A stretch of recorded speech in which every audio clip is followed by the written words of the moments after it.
Transcript for living online. Speaker 1. I think that even up until just a few years ago, we could never have imagined how our behavior would change with regards to using mobiles and tablets. I know that I would find it incredibly difficult to live without my mobile. I'm constantly looking at my phone to see if I got any new messages or updates, and checking my apps to see what's new. I wouldn't say that I post my life online, not like some people I know. But I do like to keep up with what people are up to. Friends, family, and even other people I know, but maybe haven't seen for years, like old school friends.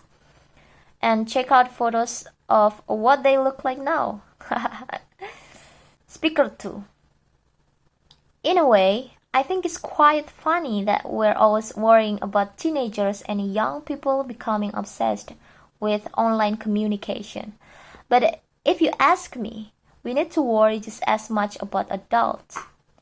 At the office where I work, even when we have a break, nobody talks to each other unless they absolutely have to, which is a sorry state of affairs to say the least. Everyone's too busy checking their social networks and sending messages to have time to communicate face to face. People spend their lunchtime glued to their screens or barely glance up from their phones. Even during meetings, people can't resist subtly checking their phone.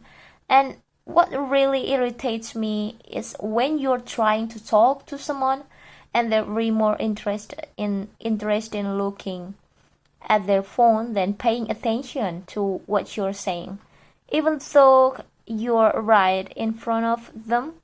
Pubbing, I think it's called. Speaker 3.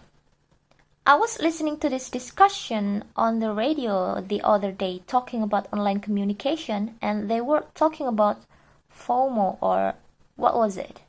Fear of missing out, which apparently is a kind of modern day psychological syndrome where we are affected by because of our obsession with online communication.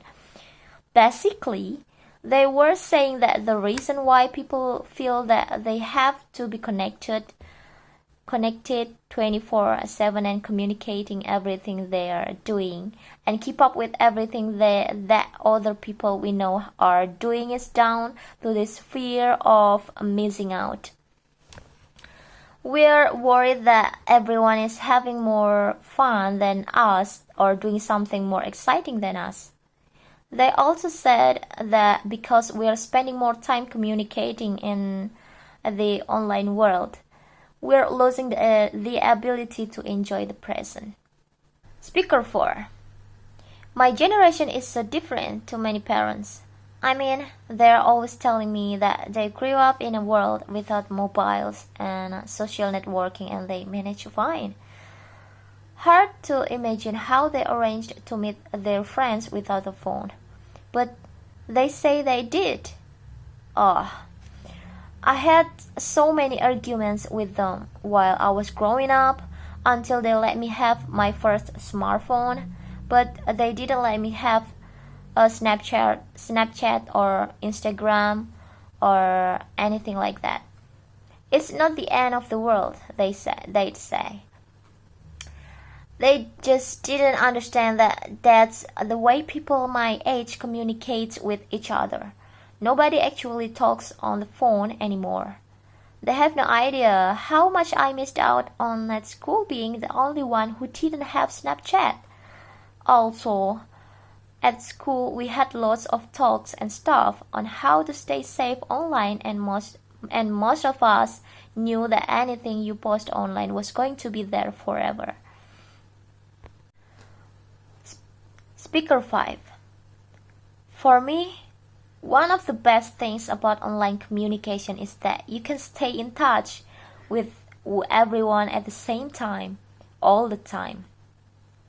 You know exactly what's going on, when and where, so you never miss out on anything.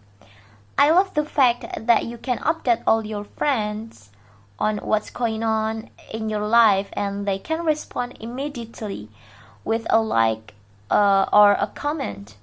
So you feel like you're together with people even though you might be completely alone, sitting on the bus or at home. I share lots of photos, but I only post up my best edited shots. I hate it when people I know post photos of me not looking my best.